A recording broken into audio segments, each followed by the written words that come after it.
Yeah, I think the big thing this week is Air. I know it was in theaters, I think, for a while, and it just dropped on Amazon Prime within the last week or two, I think. Yeah. Um, and so I caught it the other night. I think Jen watched it. You watched it.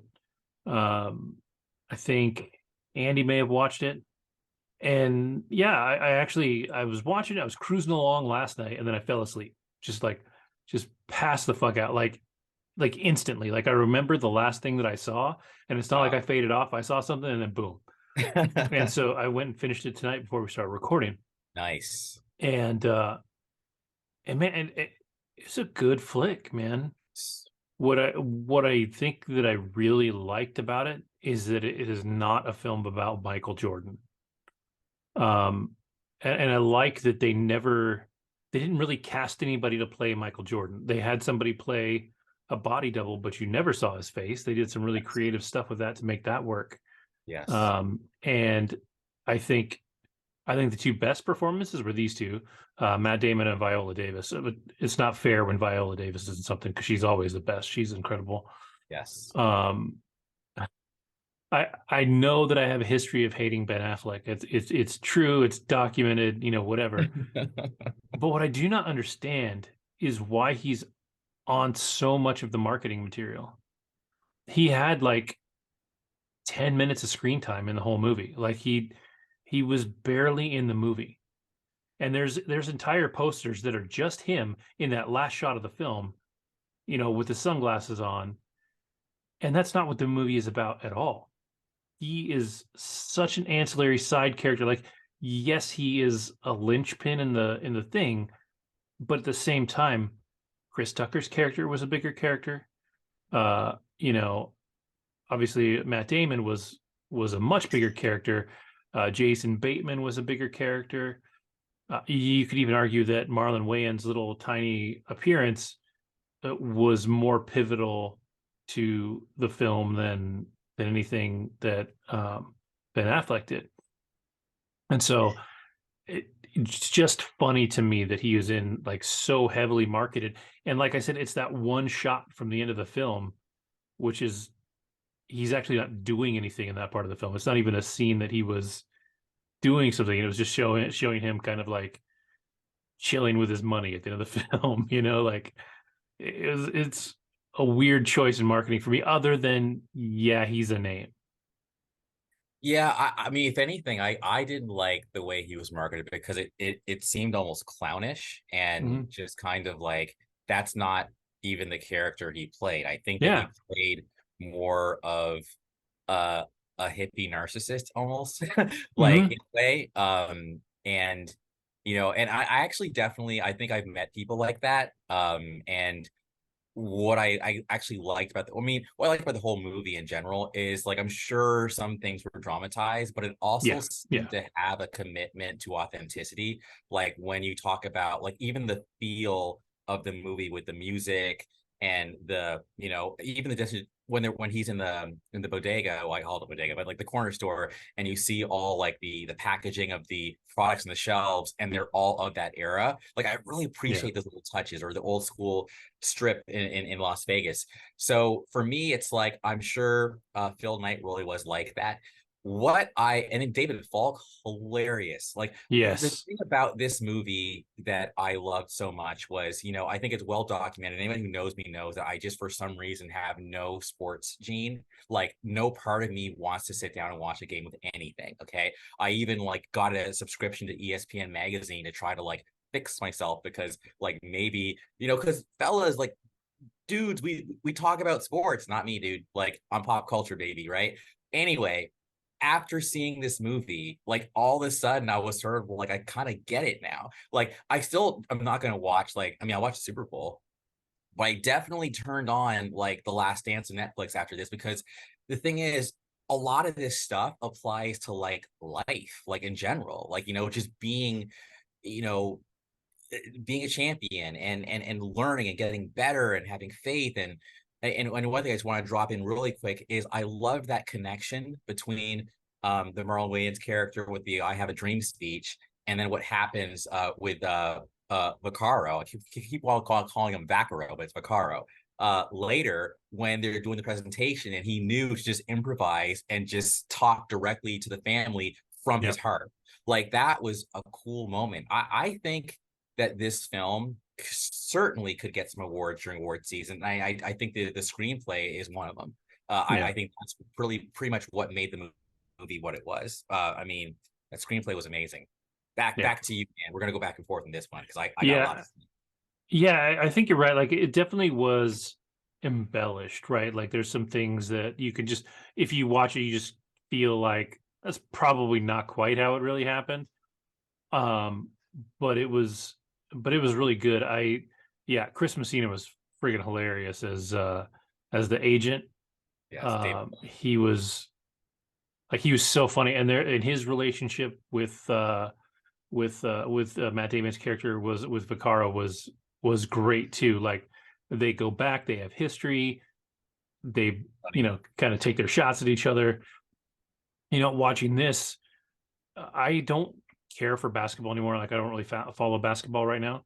I kind of lost interest in it. It seemed like it got to be more about egos and shit like that than it did about the game. But when I was a kid, I loved watching Michael Jordan play. I, I I was not good at basketball. I was a decent defender. I played some in junior high when I was in my 20s. If you remember in the Tri Valley area, there was up in San Ramon, there was a basketball court Oh yeah. that was open at night, and me and my friends would go out there and play pickup basketball at like 11 o'clock at night just to have something to do. I was not good. I was not good. I could defend. I can't shoot for shit. I have a basketball hoop outside with my son, and I'm terrible. Like I'm just, it's not my thing. Um, but watching Jordan was always incredible. The dude, and you see it in some of the videos when they start showing stuff. He's a different kind of human being. Like he does things that other people cannot do.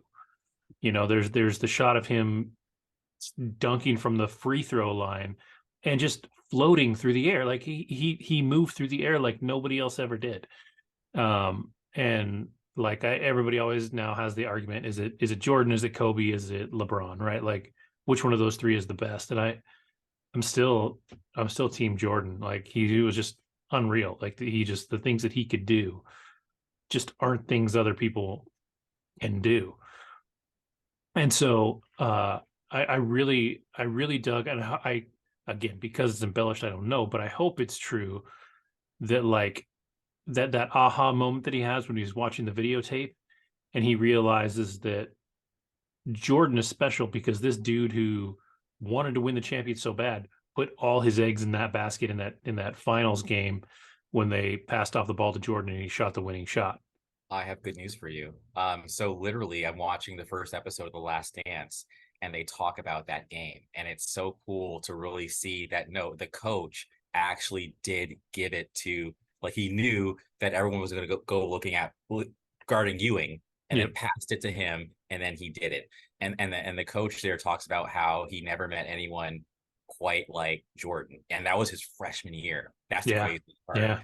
So it's like, in a way, I'm almost like, wow, the 80s was a crazy time because like you had like Jordan, you had like, or even the 20th century, you had Jordan, you had Ali, you had, I'll just say it, I don't give a fuck, Michael Jackson, you had Hmm. like Madonna, you had Prince, like you had all these greats of their time. And it's like, I don't think we're going to see another one for a long time. Like, yes, Kobe is dope. Yes, LeBron is dope. But I mean, you can just tell that for some reason, Jordan was like just something else, almost like an otherworldly talent. And it's like, that's got to be a bit of a head fuck, like to be that dude, but then also have that weight on your shoulders. And then also, what I kind of now appreciate is, before I used to think, oh yeah, you're just like dope and you probably was just born that way and there's no effort, it's easy for you. But no, I actually think now when you have that kind of gift, it's like it's a bit of a burden. It's a big responsibility and you Hmm. can fuck it up easily. Like if you're just irresponsible, so many people crash and burn, but this guy never did. Were there scandals? Probably. Hmm. Was there Yeah, he had a tragedy? few. Yes. But like overall, the guy carried himself with grace. So, man, I mean, and we still haven't talked that much about the damn movie yet, but it's like It was just you said it. It wasn't about Jordan. It was about perseverance, faith, teamwork, and and the ability to just like take a gamble and take a risk. Um, I mean, Sonny is someone that I definitely kind of like I relate to just in terms of being able to observe and then believe in something and then try to assemble everyone together. Um, and just navigate the stuff. And then as far as like Viola Davis's character, what a strong, just no nonsense, real, authentic, discerning character and performance. And you do see the real Dolores Mm-hmm. in the Last Dance too. So I'm gonna go back and forth. Uh, yeah. Yeah, I love too that like there's the scenes when they're sitting there at the table and the dad is just eating shit up. Like Mike's dad is just into every fucking thing. And every now and then she looks over at him and she's just kind of like, chill the fuck out, bro. Like she's like, this is not necessarily what we're doing. Um, and it's interesting too. It's really cool to see how this, knowing now how the shoe industry and sports and all that stuff is, it's really interesting to see how it wasn't that before. You just get a guy, you just put him in your shoes, you pay him to wear whatever shoes you're already putting out, and nobody had their own shoe. Nobody was getting paid. Nobody was getting income based on the shoe that they were wearing, right? Like they got a contract to promote Nike for a year, basically, right? And I love that. I feel like there had to be more to this scene too. But after she says, she's like, I want a cut of the money. We want a cut of the money. If his name is on the shoe, any shoe that's anything that sells with his name on it, we get a cut. She's like, that's your gamble, that's our gamble. We're taking this together. And so number one, I thought that was great acting by Matt Damon because he was just like he was stumbling, like he was shook, like he had it right there, and then it just went right through his fingers because it just isn't a thing that people do. And he knew that. And like he was trying to say it in like the nicest possible way, but there's no nice way to say no, right? Right. And so the scene when he goes up and talks to Affleck, and he's like, she wants this, and he's like, fuck it, let's do it. Like I feel like there had to be more to that in real life. Like it couldn't have just been, fuck it, let's go. Because that's such a game changer. Like, and it is like if you look at it now, that's what happens now. Like that's the Yeah. norm, but it wasn't at all at the time. Like this changed the entire industry. So, and speaking of industry changing as well, I really loved when you meet Peter Moore, the guy who actually designs the shoes, because I think I loved his character. I loved even the thought process going into Myers-Briggs again, probably ISFP, and they're known as the artists. And the idea of just really the way they even came about it, kind of like he is like the shoe. I'm gonna mess it up, but just the way they went about it with the red, knowing about the free publicity with the paying the fines, and then even coming up with the Jumpman logo, which is so iconic. Mm-hmm. Yeah. Like that's what I loved about like it was teamwork, but not on the court. It was teamwork in the corporate world. It's like, okay, you CEO, you're the one who handles the board, you approve the budget, Sonny is the one who's actually kind of like recruiting, the players. You got the marketing guy, who's there doing the marketing, obviously, and then Peter is actually making the damn shoe. And also just seeing how things can change. Like with Adidas. I mean, Adidas really did have a stranglehold on the culture. I mean, Run DMC really made a song called Oh My yeah. Adidas. And also I didn't know that the All Day I Dream About Sex thing was that old. I thought that was more of like a early 2000s thing. That's crazy it was that old. I know Puma was like L Cool J. And Converse, like it's crazy how I remember Converse was, I think it was Dr. J, I think, who wore the Mm-hmm. Converse, but like, Mm-hmm. and then Nike went ahead and bought them. Like just understanding the chess playing between all the different shoe companies, and basketball shoes not even being like a thing, like, and they went from like nothing to like, it was such an underdog story, and I love Yeah. underdog stories. I love being inspired. So I would just say, for anyone who hasn't seen the movie, and I don't think, I mean, there's really nothing to spoil because obviously like Yeah, where, you know the beginning and the right, end, like but it's like, it's still cool to see how it all came together, and it wasn't like this like easy thing. Like there was definitely some risks taken, and some vision had to be seen, and really, yes, the two people behind you, like those two people coming together is what made it happen. um yeah, I love that scene when they talk about David Falk as far as like what he planned to do, and then when he actually executed his plan, and you see like it was said that he, yeah. I laughed. I literally laughed out loud. Like that dude, I want to know more about him. I want to know more about everyone in this damn movie, Yeah. Yeah. We haven't talked much about him either, but I thought Jason Bateman did a great job in his part. A Yeah, lot of emotion with not a lot of time, like yeah. especially when he's talking Awesome. about how he needs this, he needs it to work because he's got a family to take care of and all this. And I thought that was really cool. And it's crazy to think, knowing what we know now, what 40 years later, that Nike was on the verge of giving up on basketball. Yes. Like they were that close to just being like, "Eh, fuck it." Like if we don't get the right guys now, we're handing over basketball to Adidas, which is insane to me. You Yeah. know, I don't even know if Adidas is as big as Reebok in basketball anymore. You know what I mean? And Yeah. Reebok, I don't even didn't even come up in the movie. I don't think they were really anything yet. I don't either. Yeah. They came And in the so later 80s yeah, with the and pumps and Shaq. oh yeah, Early that's right. 90s. The pump, that was their big Yes. deal. And then there was always British Knights, man. Man, British Knight. We didn't get them in Canada, by the way. So when I was in Canada, I saw British Knights. If you had BKs in Canada, you were cool, because that means you went to the States to get them. Like it was a thing. It really Yeah, was. I had Reeboks, but yeah, yeah, that's it. That's my only claim to fame. But yeah. yeah, It's a really, like you said, there's nothing to spoil, right? Because you know the beginning, you know the end, you know what happened. There's no point in there where you're like, oh, maybe he won't sign because, of course, he's going to sign. You could, there could be some drama in there, and there ultimately was, um, but of course he's going to sign.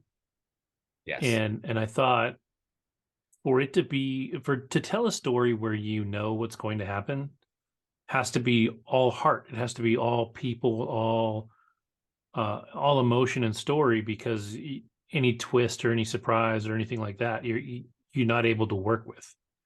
And it was really, really well made.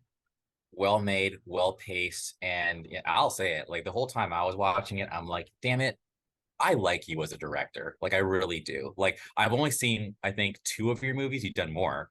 But like both this one and Argo, like I felt emotionally invested in the characters. Did you And see The Town? that's what I'm saying. No, and I know it's good. Oh yeah, And I think Gone it's Baby Gone, I think, is him too. So I think um so. yeah, so it's like I know there's more to see. But if I would, I'll say it. If I was Feige, I'd be like, look, we need help. Affleck, come over here. Like DC fucked you over, come over here. Do some movies with us. Maybe, but it depends. Like as for as much as I, again, Yes. admittedly dislike Ben Affleck, he is a good director. Like I cannot knock the films that he's directed. I don't see him doing a superhero film. Probably burn out over it. There's that, and I think it's just a little out of his wheelhouse. Um, I think there's just something to a superhero film that he wouldn't You know that quite do. he wanted to do Batman, right? Yeah, yeah, Yeah. Well, I think the desire is there.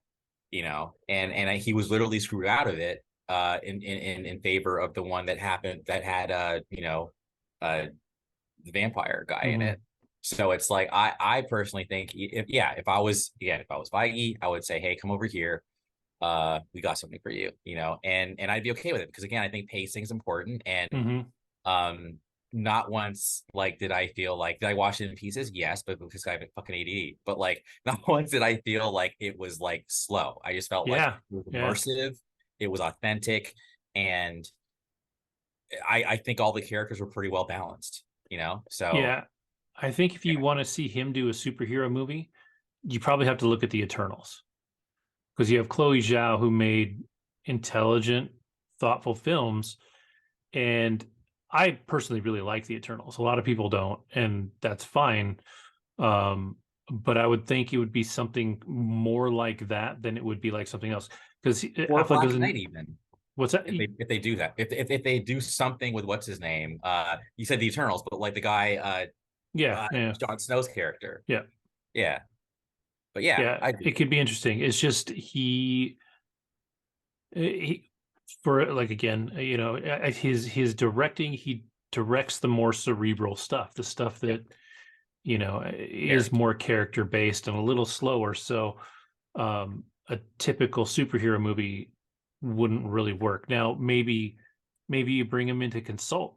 The thing is, I know he has a history with Matt Damon and Kevin Smith.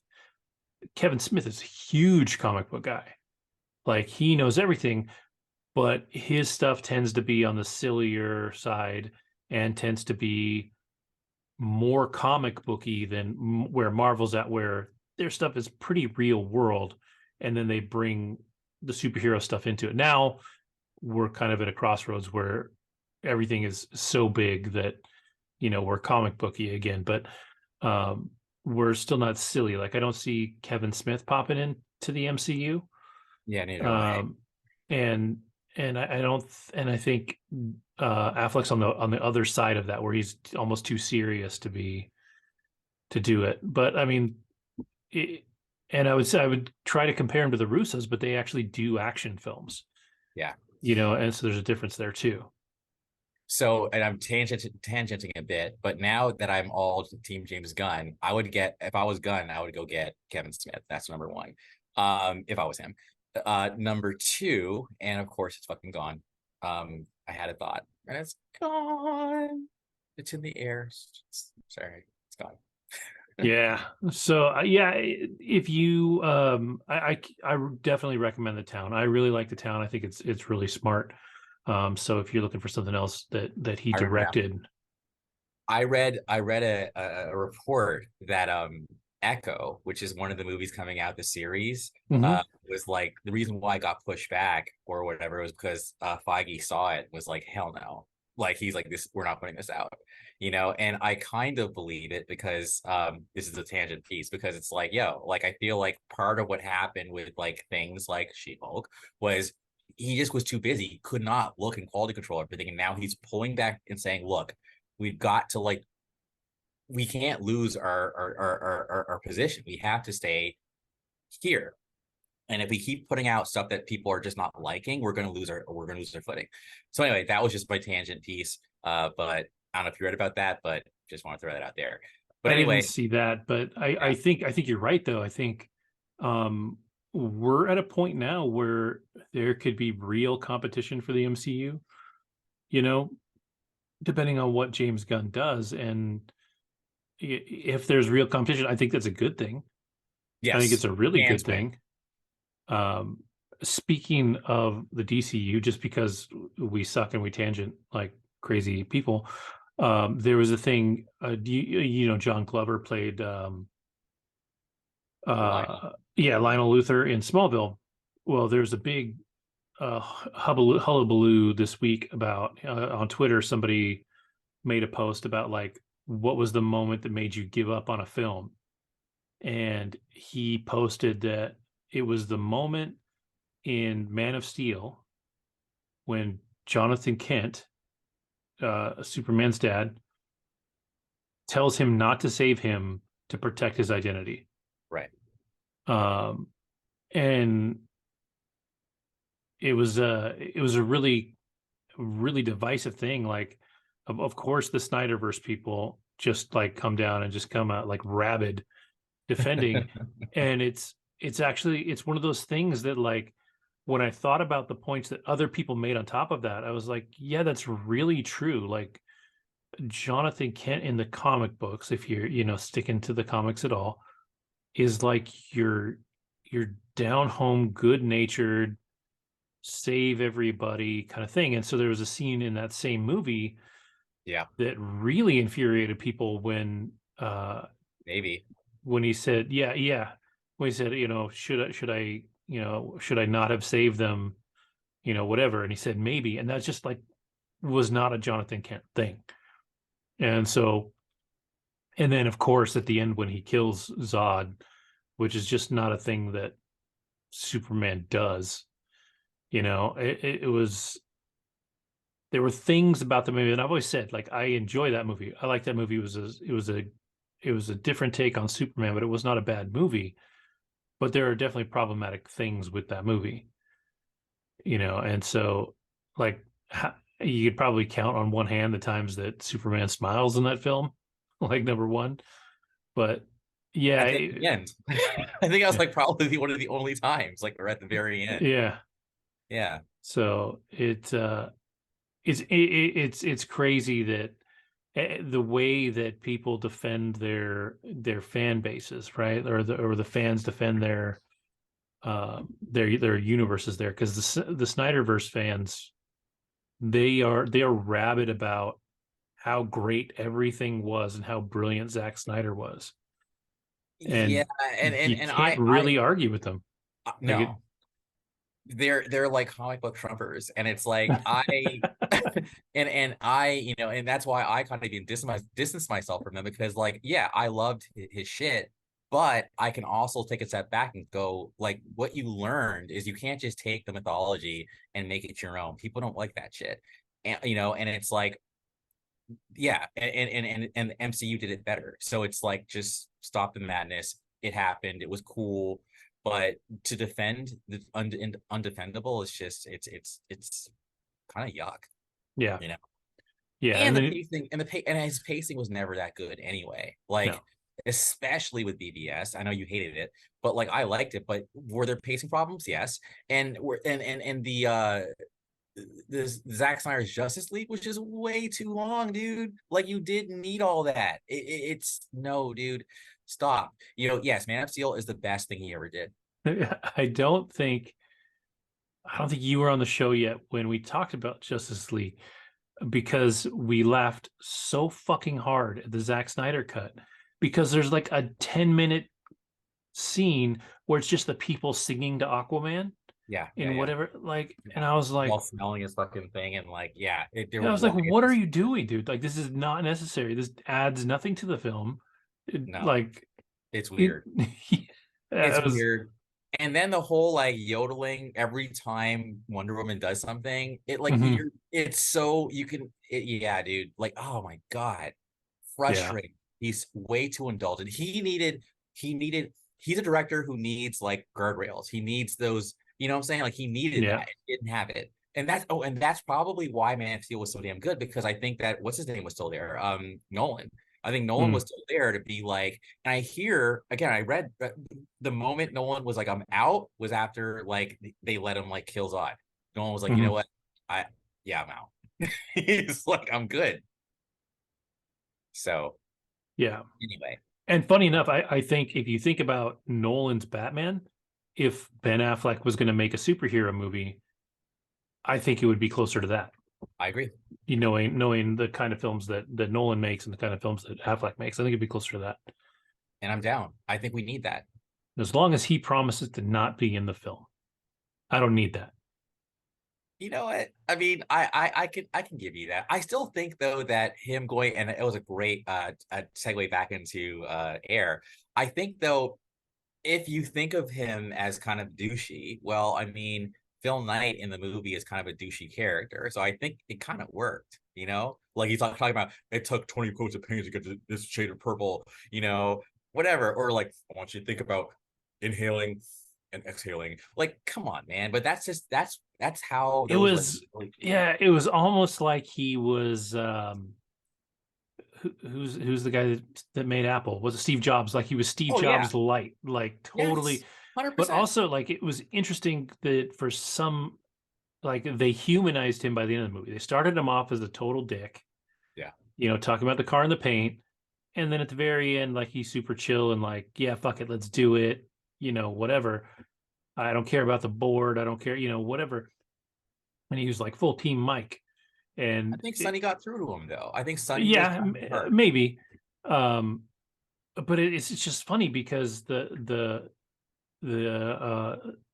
poster art that they use is that last shot where he Yeah. looks douchey as fuck, and so like you expect that character to be that douchey, and really he's not. He's not as Yeah. bad as like that image makes him out to be.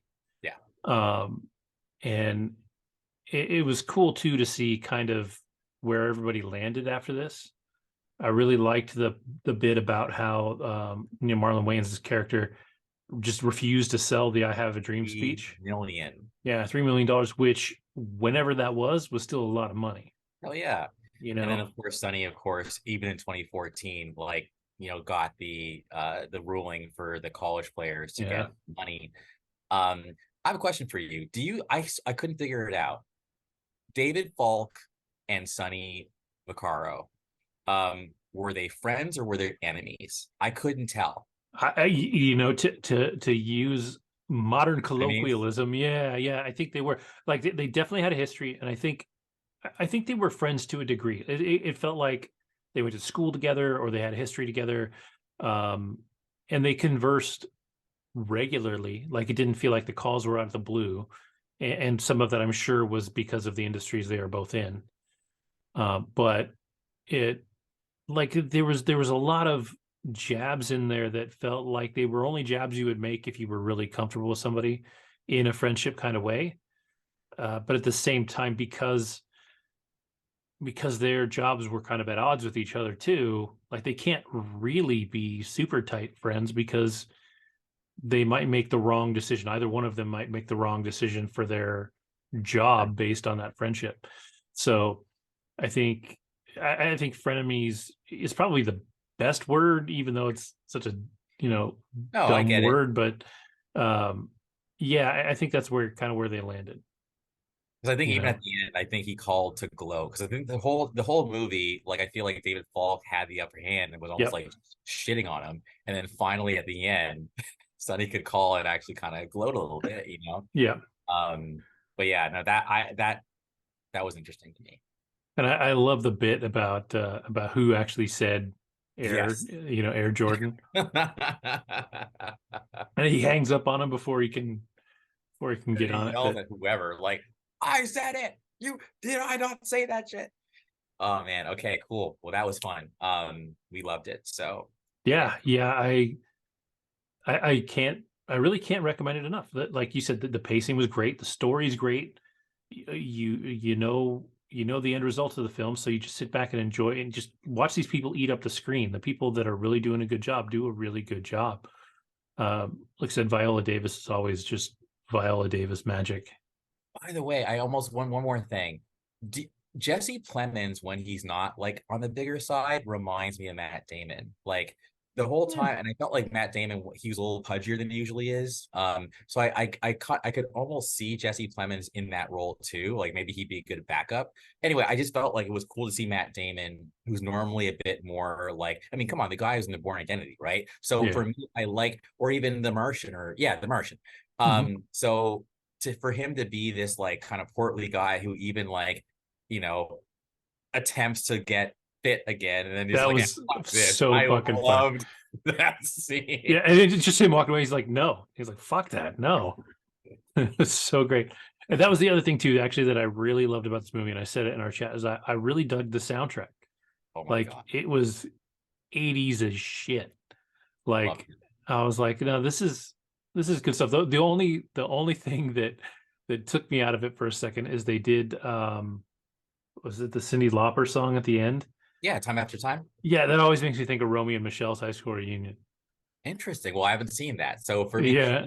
I felt lucky to have lived the 80s. I'm sorry. I feel Yeah, like I for sure. bet you there's like 20-year-olds right now who watch that shit and go, man, the 80s must have been so cool. And I'm like, yeah, they were actually.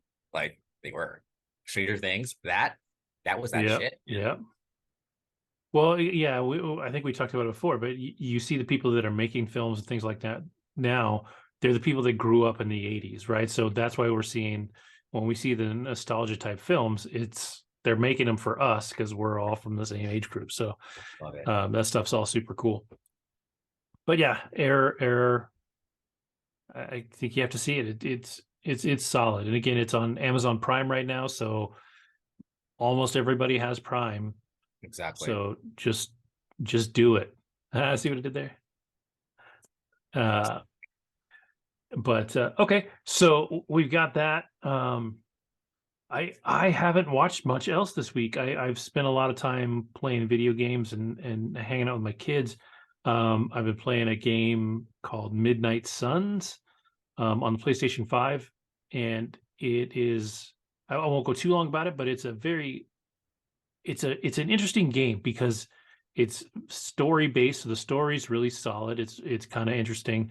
It's a Marvel Comics based on the Marvel Comics Midnight Suns, which are a bunch of like characters that are on the darker side and lean towards dark magic and things like that. Um, and the bit of the story is that the main character who you create, you can be male or female, and you can do some design work and stuff. Um, is his mother from you're basically an ancient demon hunter, and they bring you back to life to fight your mother because she's gone to the dark side, right? And so she's pulling in uh, villains and making them stronger, and you have to go through this. But rather than being your typical like super action oriented game, you play it, and it's hard to explain it in a way that makes it sound as interesting as it ultimately becomes. But it's like a card deck. So you get this group of like cards, and you can play different. You have different moves for different characters based on the cards in your hand. So you can only do a certain subset of things depending on what you actually have. And you'll go into any given battle with three characters. I'm trying to think who I have available now. So at this point in the game, I'm later into the game. I've got Wolverine, Spider-Man, Captain America, Stephen Strange, Nice. Magic from the X-Men, Nico from the Runaways. I feel like I got Captain Marvel and Robbie Reyes, who is the more current I know.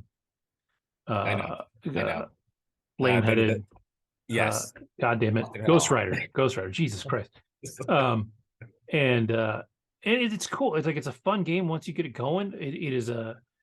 The story is solid. Like it really kind of moves along, and it's cool to see all these villain characters make their appearance. They actually at one point make Bruce Banner a villain. So, Wow. he gets taken over, but Bruce Banner, not the Hulk. At least to the point that I'm at, he never turns into the Hulk. So like they make the point that Bruce Banner is actually arguably more dangerous than the Hulk because of his brain. So if you take his brain and his intelligence and the things that he can do or create, if he decided to be evil, like there's a lot of danger there. Yeah, and then you got Sabretooth, you got Venom, and Crossbones. I'm trying to think who else showed up in there. But it's cool. It's funny because even my kids pointed out, they're like, the graphics aren't very good for a modern game, especially for one where there's not as much action.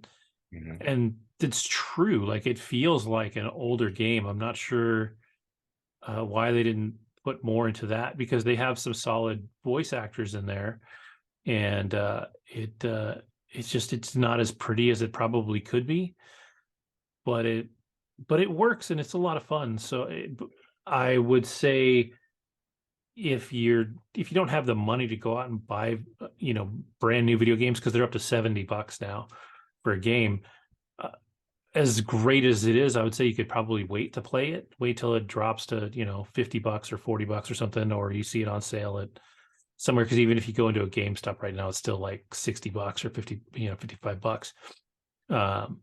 But it's cool. It's really neat. Like I said, the story's solid, and the story moves at a nice pace. But what's crazy is these battles that you have, because it's like you have a story in the middle, and then you go and do a battle, and then you come back and you have story, and then you go do a battle. Battles take a long time. So like these moments in the game that you have to play, like it's probably going to take me upwards of, when I'm done, probably 25 to 30 hours to beat, maybe more. So it's a long game, and it kind of turned me off at first because the battles were so long and slow. But the longer you go, kind of the more you build up your little card decks and you get your powers and stuff and all your stuff, it gets better. So now I'm in the point where I'm really enjoying it. I'll probably finish it in the next couple of weeks. Because the tricky part is I really get like an hour to 2 hours a day if I'm lucky to play, and I've got to balance that between watching TV and doing other stuff. So that's why I've sucked this week at television. So it is what it is. But I would say if you have the money, go ahead. If you don't, it's certainly worth waiting for and playing when it comes down in price. But because of that game, I only kind of watched stuff I've already been watching kind of in the background. I was working. So Love and Death, I'm caught up on. I think I'm halfway through the most recent episode of Yellow Jackets. I haven't watched the newest Silo yet, so I got to watch that. That's really good. I finished Rabbit Hole with Kiefer Sutherland. That was actually a pretty cool show on Paramount Plus. And then speaking of Paramount Plus, you're all caught up on Fatal Attraction. I'm caught up. You what's that? Yeah, I'm all caught up. Yeah. Absolutely. And I think that show is good. I think that show is really good. It's a nice kind of slow burn. It's smart. I think everybody's really good in it. I kind of like that, and you pointed it out, right? Like Pacey from Dawson's Creek. Joshua Jackson. Joshua Jackson. He looks old, and then when you jump forward, he looks even older, right? Yeah. Amanda Peet, who's been around for a long time, she doesn't look so young anymore. I do think Lizzie Kaplan still looks pretty great, but I guess that says something about me, I guess, if I think the crazy girl looks great. Oh no, But, I'm right there with you, dude. As a matter of fact, just as a random, like, just again being random, like whenever I am doing things, like I'm doing a lot of things around the place, because I'll just say it in the podcast, like I'm moving, so like I'm just packing stuff. One of my favorite movies of all time is Cloverfield. So all those movies that I know like the back of my hand, that are just in the background, and she's in that movie, and it's like she looks great as Marlena, like back then, and she doesn't look that much different now. So she's just like she's a pretty girl, woman. Yep. Woman. Yeah, there you go. Yeah. But yeah, I think this show is cool. I think we're to the point where the plot is twisting a little bit. I have some theories about what's going on right now, and I think they hinted at it earlier in the season. So we'll see. Like, I don't know, how do we feel about spoilers at this point? Do we care? We don't care. All right, good. So basically, a friend of mine who happens to actually be in law enforcement, he inboxed me, and he said, I have 3 suspects, and his 3 suspects are the wife's new husband, his old protege, or the clerk that was giving him misinformation. Like, that's what he said. I told him that you said Mike, and I kind of buy Mike, because he even said we could just kill her, like, in the last episode, and I'm just like, red flag. Like, well, so I don't know. I only have 2 theories. One is Mike, because he makes sense. He loves, he loves Joshua Jackson's character. Is it Dan? Yeah, his name. But I think the other option is that she's not dead at all. that she faked her own death. And one of the reasons that I think that's possible is they talked really early on in the first or second episode about how they were going to go ahead and charge a guy with murder, and they didn't have the body. They foreshadowed it by talking about how they were going to go ahead and try this case even though they never had the body. They couldn't find her, whatever, and they were going to try the case. And the last shot of this last episode, after he literally did almost kill her, right? Like he had her on the ground and was choking her out. There's blood on the thing. But that's all there was. There's no body, right? So if this girl, she's crazy, right? So there's no reason to think she couldn't have been drawing her own blood, over time, and then plants it, because this goes back a long ways, but there's a certain amount of blood that the human body, if you lose, you cannot be alive, period. and if you draw your own blood and stage a scene, if you drew enough blood, it would look like you had to be dead, even if there was no body. So and it's funny because like my first thought is like, yeah, you would have to literally draw the blood and put it in like those bags so it doesn't get like old and whatever. Mm-hmm. And I'm thinking that's pretty involved. But based on what she's already done, yeah, I can't put it past her, dude. Yeah, like she got so much crazier in the last few episodes. Like you see this breakdown of things that go wrong for her, and you feel bad for her at first, but at the same time, like she's broken, like she is a damaged person. Like you feel bad for her in the scene when he's like, "Oh, I didn't think this is what we were doing," and you're like, "Fuck, dude." Like, yeah, you're playing with the girl, and like, so you see that scene and you just know that like that's her, and this is her snapping point. But there's a few scenes like when she shows up and gives him his key back and she's just smiley as all shit, like everything's cool and totally normal. You're like, that girl's crazy. Like that girl right there, crazy. So fuck it, confession time. So the one time I ever like actually decided to kind of like do where I eat whatever, just confession time. Like, dude, I literally had someone like wait like around the corner from where I worked, and then would like when I showed up, because I didn't want to see them, right? So I would literally work, I would stay at work later, and then they'd show up like, hey, like surprise me, or they would wait for me. Like it was crazy. So I've experienced that, and I'll never do it again. So that elevator scene reminded me of that. It was like, holy shit. So it happened a long time ago, never happened again, but I just had to say it, because it's my reality. So that's number one. Number two, the pool shit, man. And I actually felt like a little like, I mean, I don't know what was going through my head, but I thought somehow, some way, maybe they could resuscitate the mom. And the reason why is, I mean, I don't know why I was thinking that, but I just felt like the reaction of the daughter wasn't like, yeah, I thought everybody, I thought she was still alive. So like nobody seemed broken up enough about her. So it wasn't just whatever happened. Like I was like, is she okay? Like is like, and then they're just talking about her being dead, and I was like, oh, okay. I guess we don't do sad in this show. Like that was the only weird part. It was like, man, you must have really not liked your mom, man. Like for you to be like, okay, like, and then she's madder about like the cheating than the fact that her mom just died.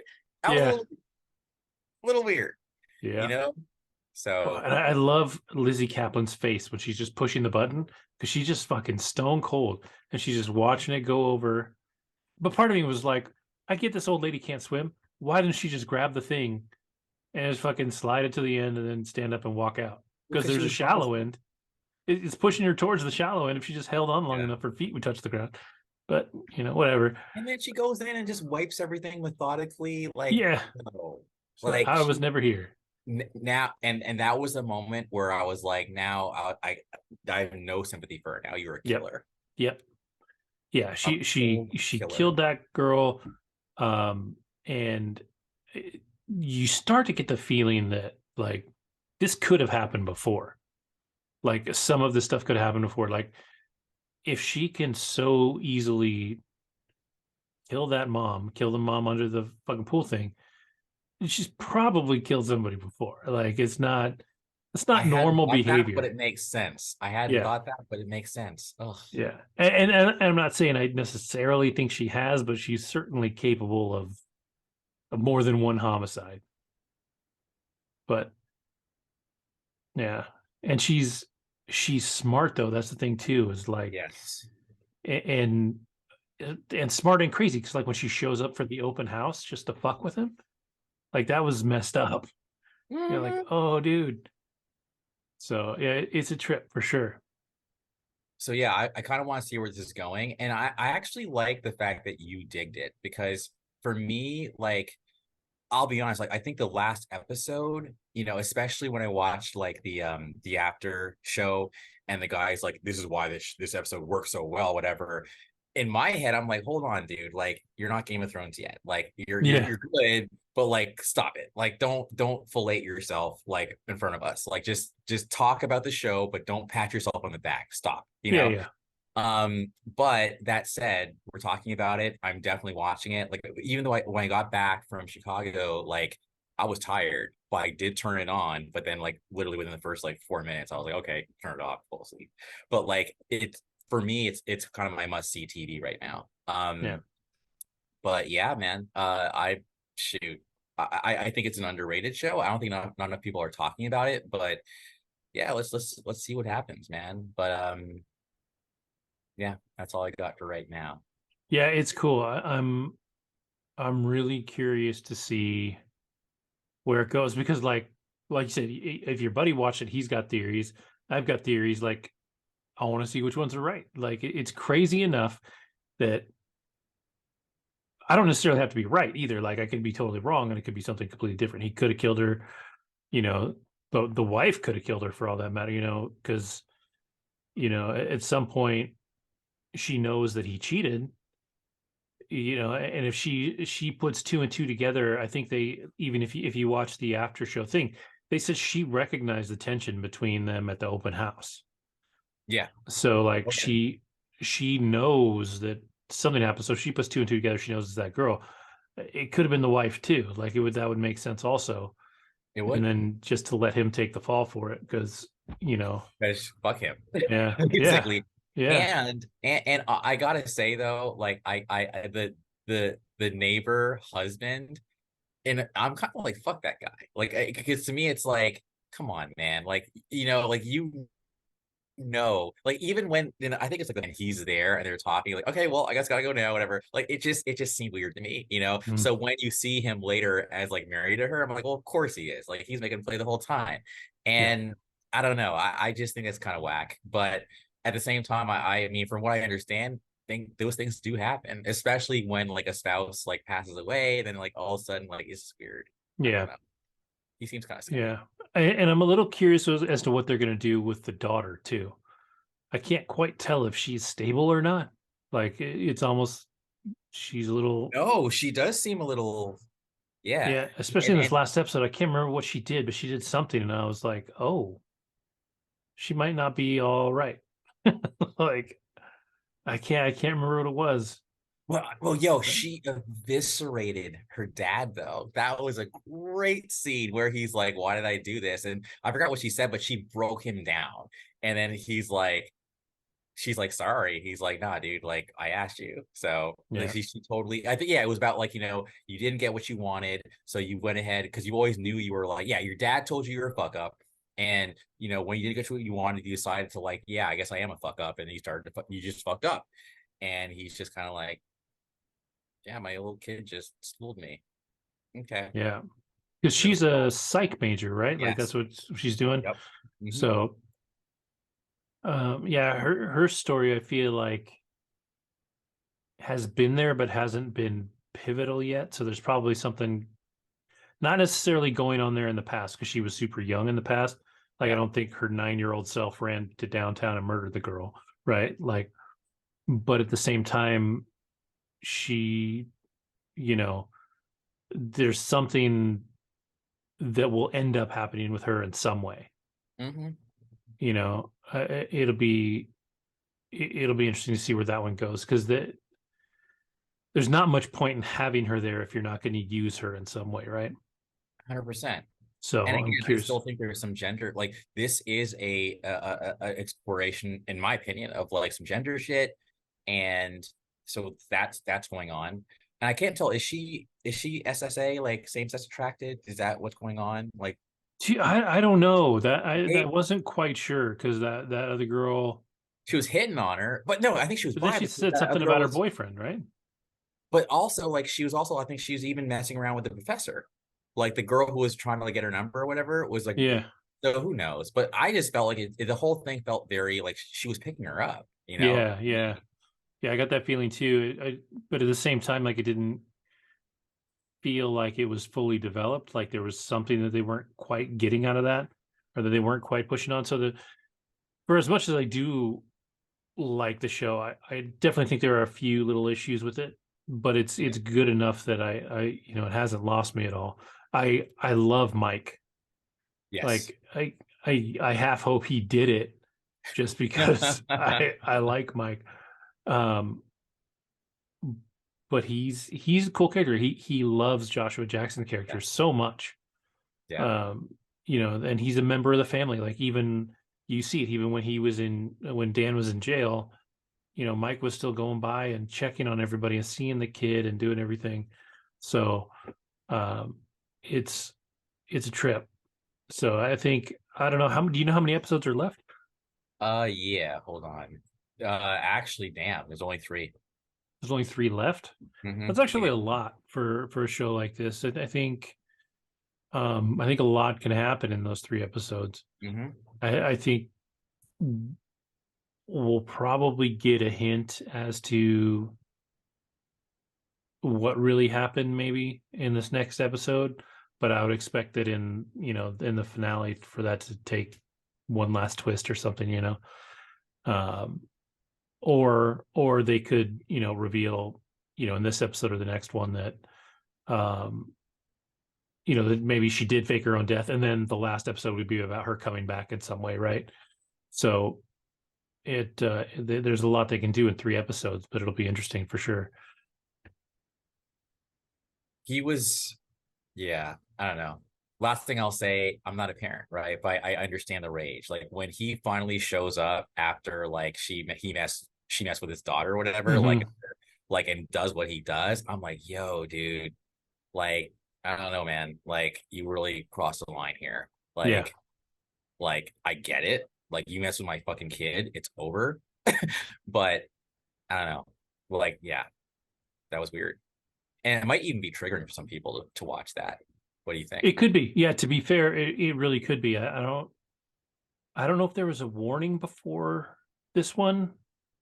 There was a warning before one of the episodes that they taught. I think it was the one when he broke up with her. They had a trigger warning at the beginning for, suicide and stuff like that because she fakes like she Yeah, took the all the pills, pills. right? Yeah, Um, but I don't think we find out she faked that until the next episode. exactly. Yeah, and so Third episode. Yeah. yeah, so I think they put a trigger warning in there. Um, but yeah, for sure, if you struggle with if you've ever been in a DV situation or anything like that, I think Yeah. um, yeah, that could certainly trigger you a little bit. So there So you go. We're giving you guys trigger warnings in case, yeah, yeah, proceed yeah, with caution. yeah. To be fair, yeah, that'll get you. So yeah, that's really all I've got. Did you see the trailer for the creator? No. Well, which one is that again? I hadn't even heard of it. Oh, Gareth Edwards, the guy who Yes, did yeah, Rogue One. Oh, John David Washington, Jenna Chan, Ken Yes, Watanabe. Oh, yo, this is Allison stacked. Janney. This Yeah, is stacked, so man. it's got a great cast. I just got chills. Yeah, like so. I definitely, if you haven't already watched it, watch the trailer. It looks very sci-fi, very cool. I don't know what the release date is. Let me see. It's September 29th. Yeah, okay. Um, and it looks like a good one. This is the first trailer I saw drop the other day, and I hadn't even heard of it. And I was Dope. like, okay, I would like to see this film. So that is that trailer's out there, so I definitely recommend that. Um, for all the Letterkenny fans, Letterkenny's back on Hulu. So if you like that show, that's back. I won't see it, but The Little Mermaid drops this weekend. Aw. And the biggest reason is that I don't have anybody that in my family that's interested in seeing it. So I don't have any interest driving me to see it. I have heard Halle Bailey sing the stuff. She's incredible. Like she's amazing. Um, so the music seems like it's going to be great. It is something like an hour longer than the original animated film, so they've added a bunch of stuff to it. I have heard some of the songs like Under the Sea, which is one of the most famous songs from the show. I don't like it too much. Like there was a certain magic to the dude that played Sebastian back when we were young, and I don't think this person quite has it. So I'm definitely on the fence about that one. Um, I might, when it comes on Disney Plus, might throw it on one day just to see if it's any good, without any real commitment. But I don't. Is there anything else coming out this coming week that you can think of? Yeah, no, I don't think so. Um, but if I think of something, I'll just drop it in the comments when we post it. Yeah, I'm trying to Um, think. I know Super Mario Brothers came out on streaming. Like you can buy or rent it. What was crazy to me, I was going to rent it and just watch it just to see if it was any good. But it's $30 to buy and $25 to rent.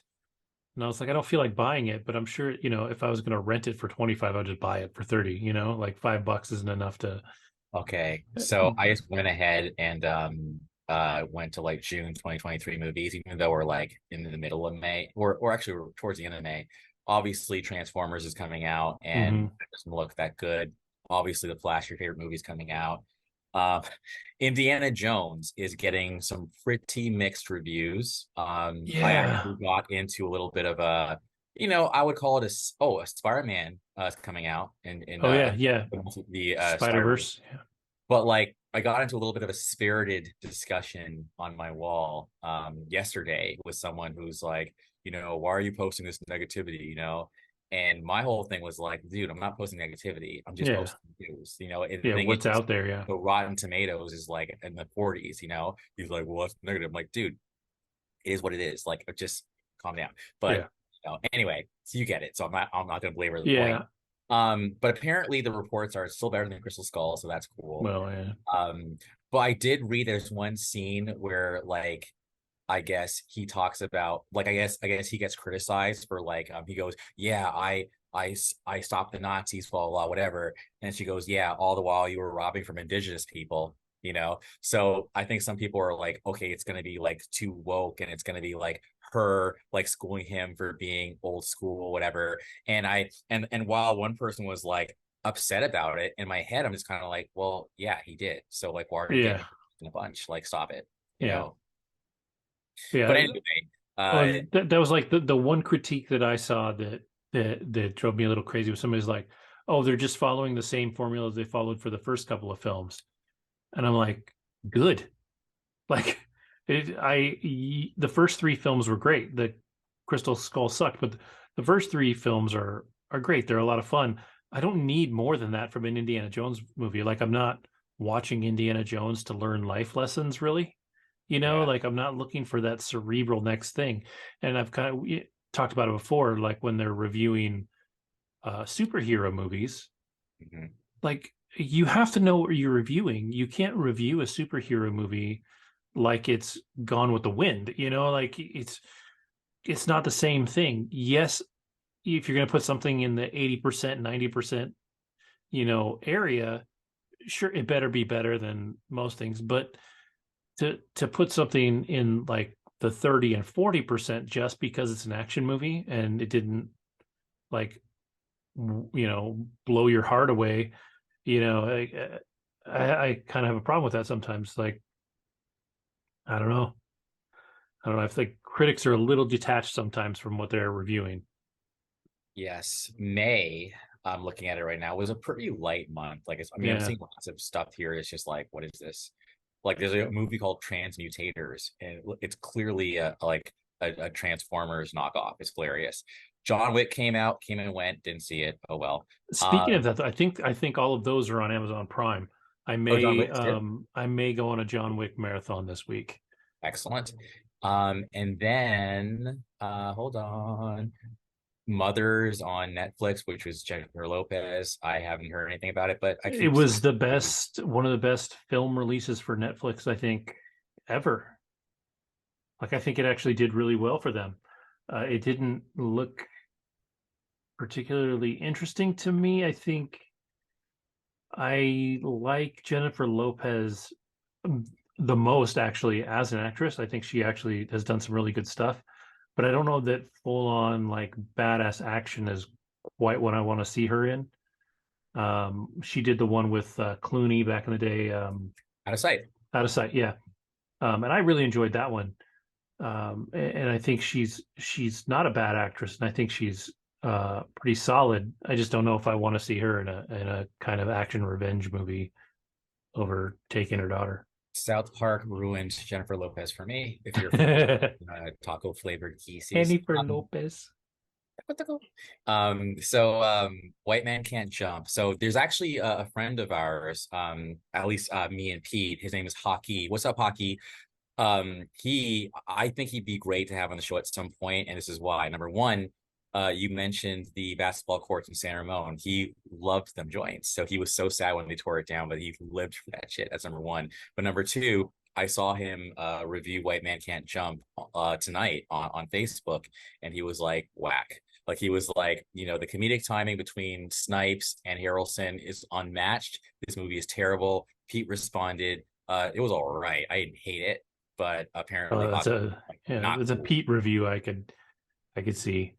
There's nothing about that trailer that made me interested. I was like, why would you?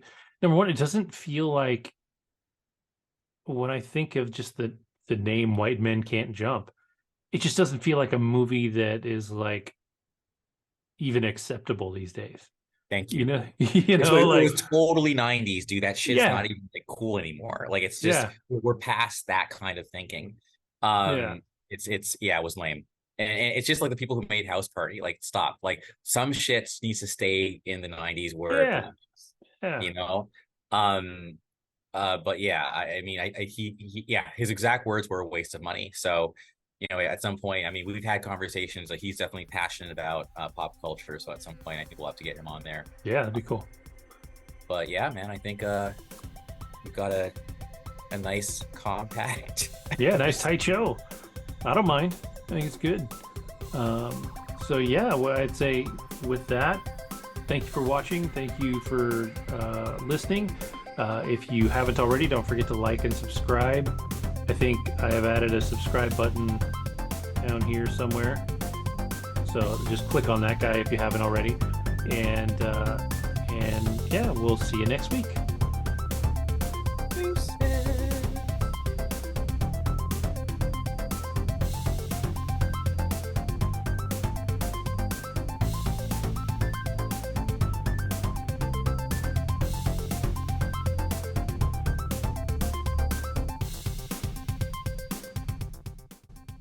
Man, I gotta say again, loved your breakdown of the writer's strike. Like, I legitimately felt like my brain was being nourished with like knowledge, like, because you really broke it down. Like, there are things that I wasn't even aware of. I didn't know that, and it was hilarious when you kept calling it Rise of the Beast, and you're like, moron. Yeah. It was I was like, God damn it. Like, when I was editing, I was like, you dipshit. That was great. But I didn't know, I didn't realize that was affected, and like and Quantum of Solace, like all those things, like I wasn't aware, but they all came out in 2009. Like even Wolverine, I didn't know that was fucked by the writer's strike. Yeah. And then you talk about, like, you broke down even like the dollar amounts that they're negotiating for versus how much they made, and the greed, and then like even the AI and the scripts. And yeah, a guy I went to high school with is a script writer, but he does more like, animated, like silly shit. But he's out there. I see him with his picket sign, like, Yeah. Yeah. um I was in I'm technically still in, I just haven't attended in a very long time, but I have a writers group that meets every day at 8 a.m. Pacific, right? We just meet on Zoom and talk for like 10 minutes and then take a break to go write and then come back and talk and then go back, wow. whatever. And I'm following them. They're all out there picketing. Either one of the guys is here in New York.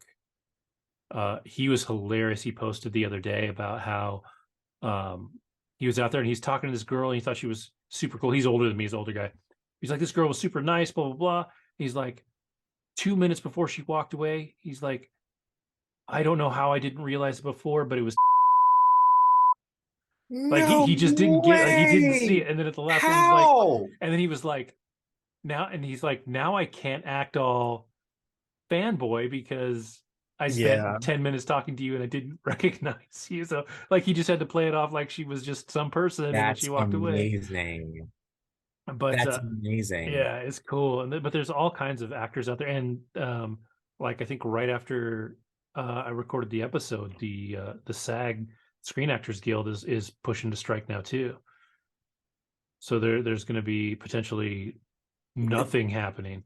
This AI thing, though, is really like, it's actually kind of like, and this is beyond JRE type shit. It's like, it's scary. Someone sent me like, uh, yeah, fuck. Here, I'm actually gonna like, hold on a second.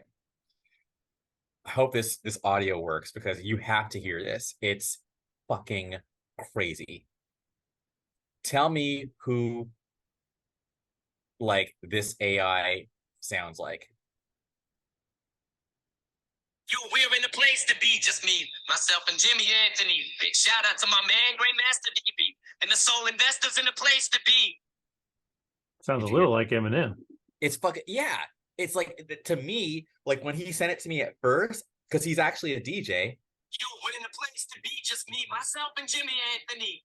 Like I was like, yo, congratulations. He's like, yeah, no, that's fucking AI. And I'm like, what? And then like I've heard like a Frank Sinatra singing Somewhere Over the Rainbow, or just some, no, it was actually, he was singing fucking To the Window, to the Wall, but it's Frank Sinatra, dude. to the window, to the wall, until the sweat drops down my balls, until all you bitches crawl. Oh, skeet, skeet, goddamn. And it sounds like him. It's scary. Like, Yeah. if you're an actor, I think it was even Tom Hanks was talking about, like, when I'm dead, like they're still going to be able to make movies with me, because with my likeness, with my voice, everything. It's scary. And now I'm just kind of like, dude, like how many like framed crimes are going to happen now? Like, oh my God, it's nuts. So I get why SAG is wanting to strike, because like we have to figure this shit out like now, because it's only going to get crazier. Yeah, because if a director or if a producer can be like, because everybody has ideas for a story all the time, like everybody does. It's the people that don't know how to tell those stories that don't, like, they just let them go away. They're like, oh, this would be cool, and then they forget about it. Well, if you're a producer who has never filmed anything or has never written anything in your life, but now you go to Chat GPT and you're like, hey, here's my story, or my idea for a story, and I think it should go like this. Can you write it? And then within a half an hour, you've got an hour and a half script. It's bonkers, dude. It's fucking crazy, and they're not good. But what you can do then is highlight part of it and say, change this to sound more like X, Y, and Z. And that's the other thing that people are complaining about now, is that when you're working with Chat GPT or something like that, it's not that it's creating art, right? So if you look at the ones where they're doing art, what you do say is do this in the style of person X. So do this in the style of Andy Warhol, do this and whatever. That's not authentic art. It's just doing something in the style of something else, you know, and it's not creative necessarily. But you're taking money away from people that would do that or that thrive on being able to do that. And it's crazy. Yeah, we got to figure it out. And then I think the I don't know if it was you or someone else talked about how even entertainment's going to change to the point where it's like, let me just order up like my favorite actors in this movie, in this plot, and then boom, it's done. It's like, so it's almost like the difference between like before, like the internet changed everything. Like I feel like, you know, entertainment is now more interactive, where we create our entertainment. It's almost this exchange, whereas before it was more linear, just like it's being fed to us, right? And now movies and television, it's being fed to us, but with AI now it's going to become more interactive, where we're actually interacting with the content to the point where we're actually making our own content. It's very personalized, but it's with the IP that's owned by other people. So now we have to make sure that the people who are, we got to figure out the ownership. That's what it's just like Napster. Like when Napster came out, and before, like Lars Ulrich wasn't Lars, it was the other guy. Maybe it was, it was Lars. Yeah, well, yeah, it was there. Lars was like the Mr. Like, you know, he was the poster child for that shit in terms of figuring it out. We figured it out, and we're off to the races again. But it's just anyway. Did you post it? There was somebody made a commercial for something with Ryan Reynolds. I don't think that was me, actually. And Ryan Reynolds had absolutely nothing to do with it. It's like this full on like commercial or advertisement for something with Ryan Reynolds pushing it, and it's not Ryan Reynolds. So like people are like, yeah, dude, you can't do that. like you can't. And then now like the post that Justine Bateman made, where, you know, she's like, if you don't now start putting in your contract that they can't use your likeness, that's now something you have to think about. You can't use my face, you can't use my voice, and you have to, you know, stand up for yourself in this regard, because if you don't, they don't even necessarily have to wait till you're dead if they have the right legal wording in the right document. We don't need Tim Allen for Toy Story 6. We'll just put Tim Allen to Toy Story 6. You know what I mean? Like, it's crazy. Yeah, that's where I thank you. That's where I read the whole interactive, like order up whatever movie you want from you. It was Justine Bateman. So the Batemans are dope. I love them. You know,